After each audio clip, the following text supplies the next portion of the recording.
today I have Father Tad Pacholczyk back with me. Welcome, Father Tad. Thank you, Renee. Pleasure to be back with you and Yes. delighted to be able to tackle another one of these important topics of the Yes, day. yes. Father Tad's becoming a regular for us here, which is good because he's an expert in so many things that actually affect us in our lives very directly. Not that our faith doesn't all the time, but boy, these are some tough ones. So, um, Father Tad, can you give us just a quick background on you, please? Why you're talking to us? Yeah, I'm a senior ethicist at the National Catholic Bioethics Center in Philadelphia, and our Bioethics Center focuses on a lot of these kind of hot button issues, from early life issues, stem cell research, end of life issues, brain death, many other topics involving, for example, cooperation in evil Mm-hmm. or the principle of double effect. We help people who are concretely looking for answers about, what do I need to do? Yes. And, maybe worth just mentioning right at the start of the show for your listeners' benefit that we have a free consultation service. So when they run into dilemmas and they're wondering, what does the church have to say about this?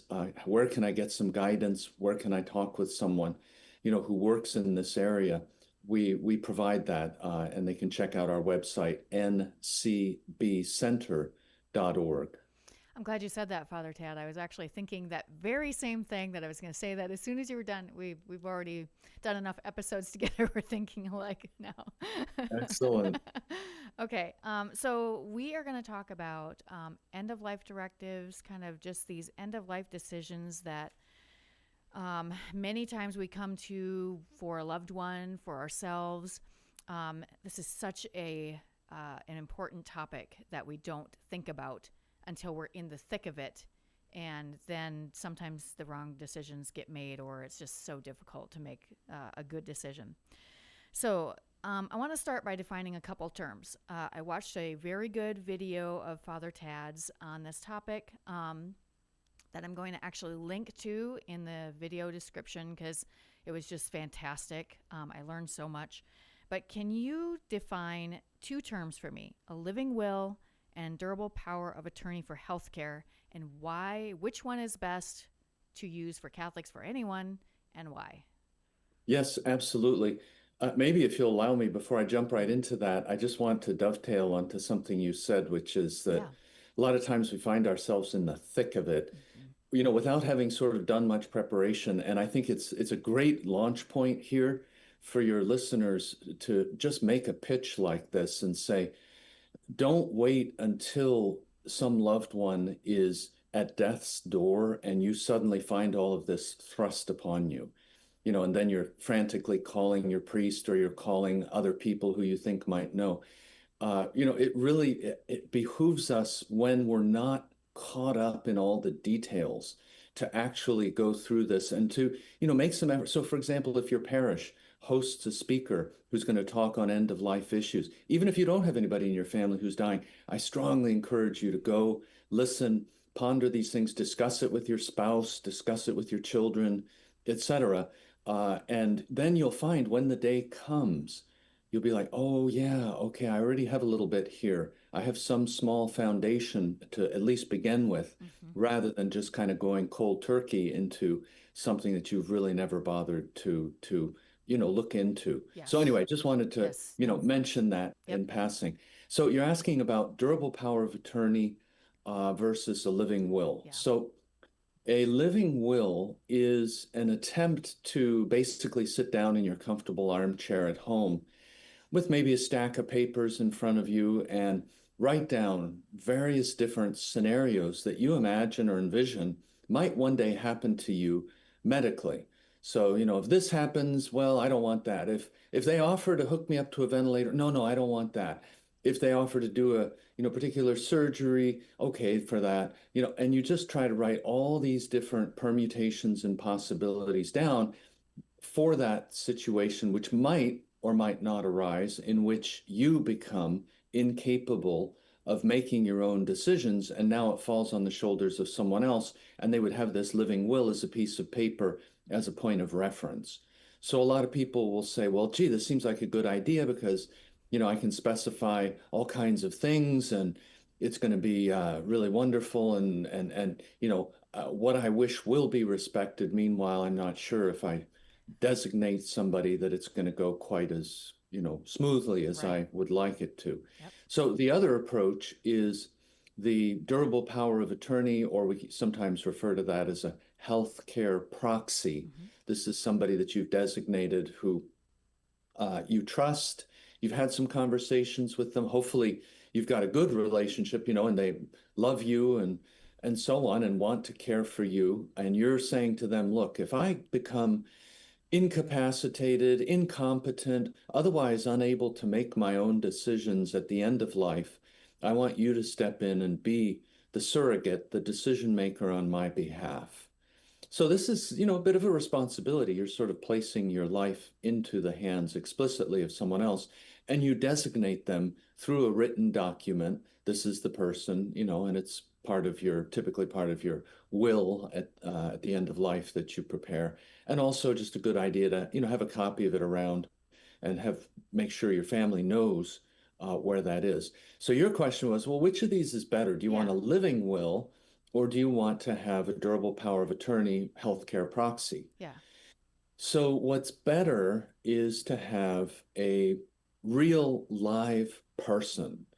Now, why? Because, when you sit down in that comfortable armchair and you're thinking about this and pondering that, and you're afraid of this and you're afraid of that, you may write down some stuff that really doesn't make sense. And you may write it down 10 years, 15 years, 20 years ahead of having a health Hmm. crisis. And what you write down may have absolutely no bearing on the actual situation that arises.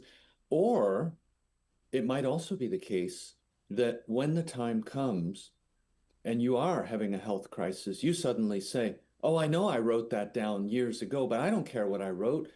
I want you to take care of me by doing X, Y, and Z right Right. now. Right. So that's the danger of the living will. You kind of lock yourself into a kind of restricted set of options, and it doesn't have enough flexibility, and it may not be at all adapted to your current set of circumstances. On the other hand, if you have chosen somebody who is your durable power of attorney. And you're working with them over the years, you have some discussions, they know where you're coming from, they share your Catholic faith, Hmm. etc. And I mean, in many cases, this durable power of attorney will be and should be your spouse, Right. or perhaps one of your children if your spouse has already passed on. Hmm. So this individual has 2 feet on the ground, can go to the hospital, have a good conversation with the healthcare team, get real time data and information, and make some coherent and sensible decisions on your behalf. Much better arrangement than trying to, yank out a piece of paper that was written years earlier that may have no bearing on the actual set of circumstances. So that would be kind of the short answer, maybe not that short, but to your very good question here. Yeah, I mean, none of the answers. We are not going to get through everything we want to get through today. That's why I mentioned your video, because it's just there's so much to cover. So, okay, working from that, there's so many things I want to ask, but I have to pick and choose. Um, what is the church's guidance on making these end of life decisions? Because I know she has some kind of guidance, but it's not black and white. Right. So, I mean, it's black and white in a certain Right. sense that what the church reminds us is that we have an obligation to use what we call ordinary or proportionate means Mm-hmm. of preserving our life. So, ordinary means or proportionate means. And meanwhile, if you carefully discern that a particular set of means, maybe a surgery, some other treatment that the doctor is offering you, some cancer treatment, is disproportionate or extraordinary or heroic, Mm-hmm. it's not required. It's not morally required of us. Right. But if it's an ordinary or a proportionate intervention, we would say, you got to do it. Why do you have to do it? You have to do it because this is your life, this is your health. You have been given this as a gift from our Lord Jesus Christ, from God our Creator. You have responsibilities to take care of yourself until the time that He calls you home. And to take care of yourself precisely means using ordinary or proportionate interventions. Now, some people think, well, all right, proportionate interventions or ordinary interventions, there must be like a top 10 list out there. Just give me the list so I can see, oh, maybe ventilators are not on the list, so I can always decline a ventilator. No, it doesn't work that way. What ends up happening here is you have to not just look at a particular machine like a ventilator. You have to ask, what is the likelihood that this will bring benefit to me? And not only benefit, but then the flip side, how much burden Right. is there going to be if I hook myself up to the ventilator? Right. And those are super important questions to grapple with. And if the benefit outweighs the burden, then we're going to be talking about an ordinary or a proportionate intervention. And you should do it. You need to do it. You need to take care of yourself that way. So sometimes a ventilator will be ordinary or proportionate. Other times it will be disproportionate or heroic, again, depending on that benefit to burden ratio. So that's in a nutshell what the church teaches us about making these end of life decisions regarding particular treatments, surgeries, interventions, things like chemotherapy, etc. We have to weigh benefit to burden. Right. Okay. So now I'm going to ask a question that's going to be hard, and well, not hard for you to answer, but I think it will be hard for people to hear sometimes because this is not, frankly, it's not what we want to hear. Um, if let's say, a feeding tube or a ventilator is a benefit in the particular case, but you've always thought, I don't want that. But you know it would be a benefit, and so the church says that it's proportionate and you should do it. If you don't do it, like, is it okay to say no in that case, or are we obligated to say yes? So if it's a situation where you do weigh those benefits and the burdens, and you recognize that the benefits are greater than the burdens, and the burdens are not too bad, and you still say, I don't want this, that kind of a statement by you is unreasonable. Okay. And to make an unreasonable choice like that very well could constitute a sinful choice.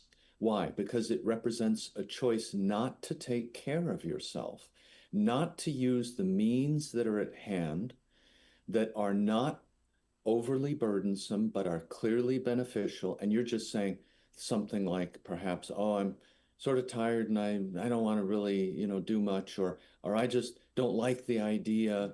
Mm-hmm. And we have to examine what is it that's behind some of our fears, Yes. because the big mistake in end of life planning is to allow our Mm-hmm. fears to drive the discourse, to push us to make certain what end up being flawed decisions. Fear is never a good moral calculus.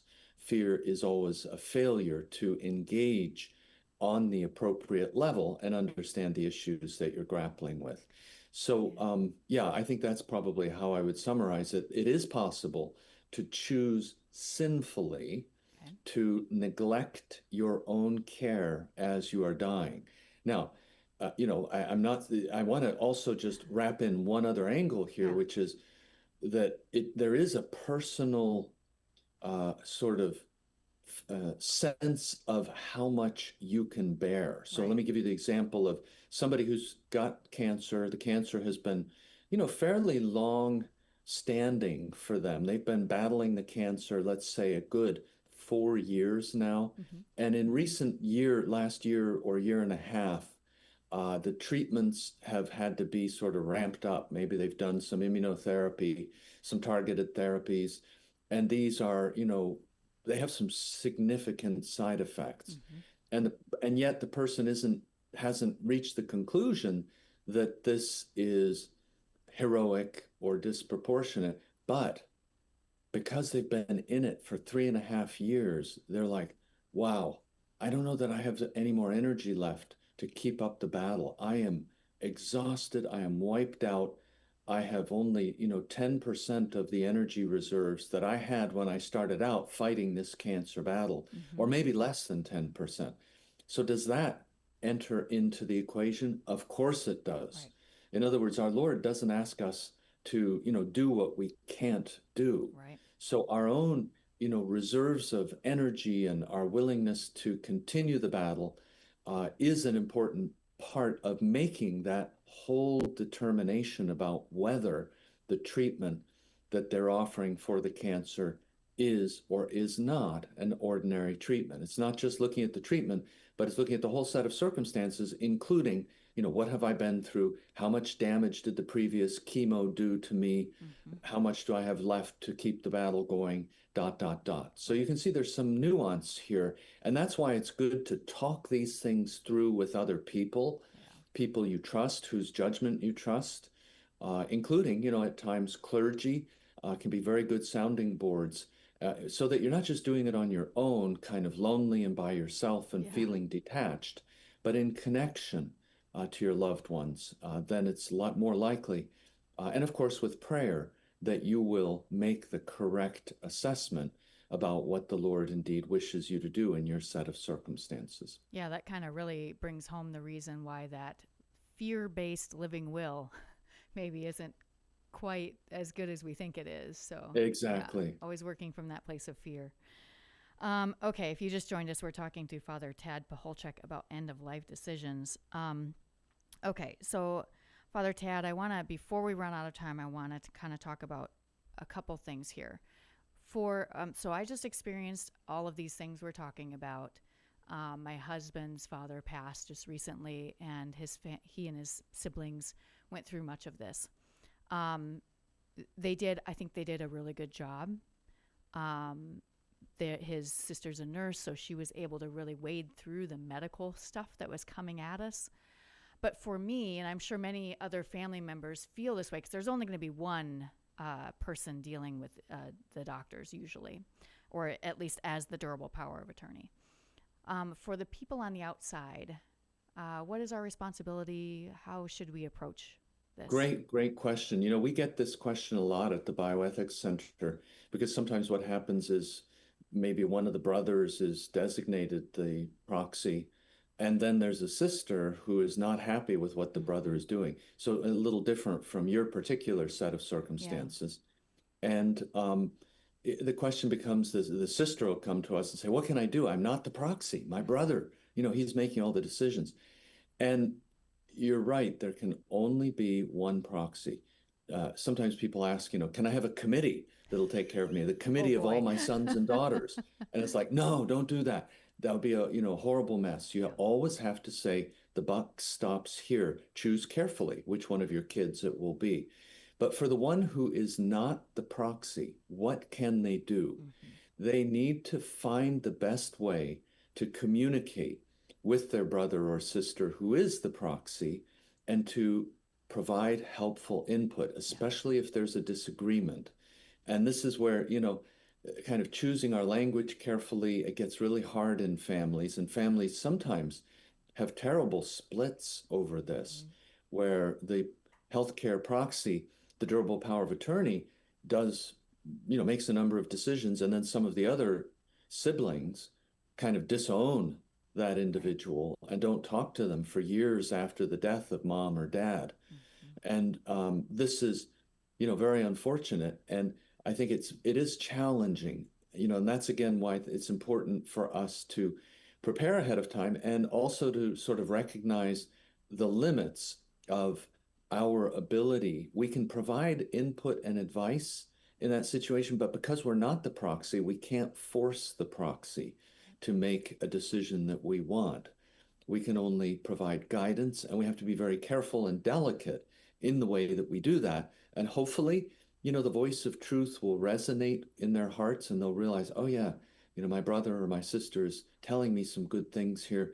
I do need to reconsider what I was thinking about. Yeah, and I think we just have to make sure we all work within a lot of grace given to each other, Yes. because it's really difficult in those situations.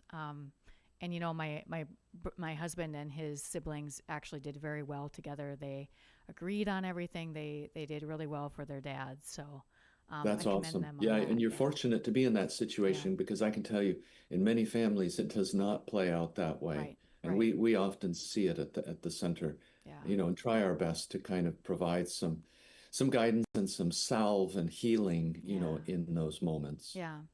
Okay. So the last question, we have about a minute and a half or so, real quick. This is a time when the sacraments are important.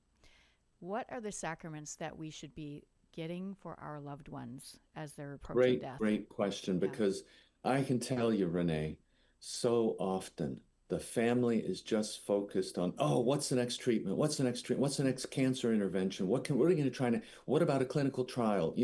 And they're just on and on. And they don't think about the spiritual side. Yeah. So, what about the sacrament of the sick? Okay. So important that we be sure that that is provided. Call a priest and mention to him that he can offer the apostolic blessing, Mm.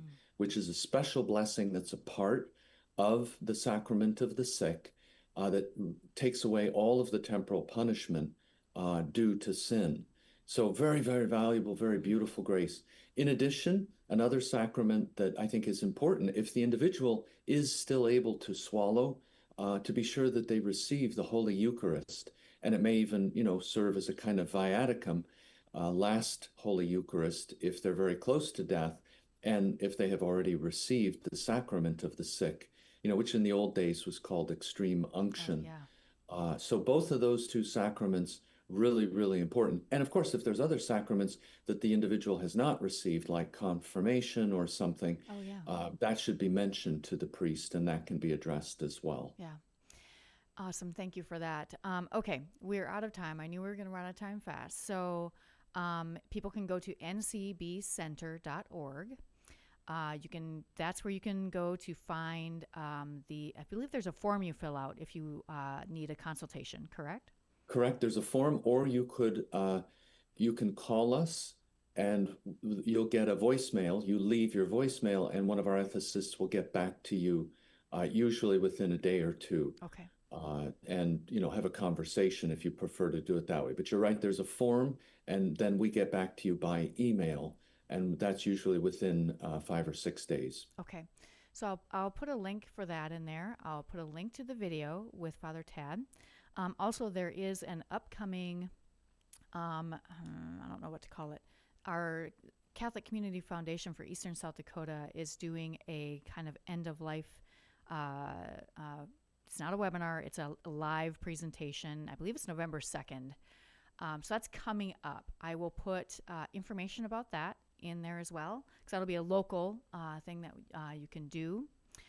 This is just such important stuff, and I think we just don't think about it until getting close to the end, and we really should think about it a lot sooner. So thank you, Father Absolutely. Tad. Yeah, thank you Well, you're so very much for all welcome, your help. I know Renee. there's so Just much more to say, but Yeah, you're right. The time goes so quickly, but it does. wonderful to be with you. And thanks for hosting me, and thanks for choosing this, very important topic for us to deal with. Yeah, you bet. Thanks for taking time for us. I appreciate it.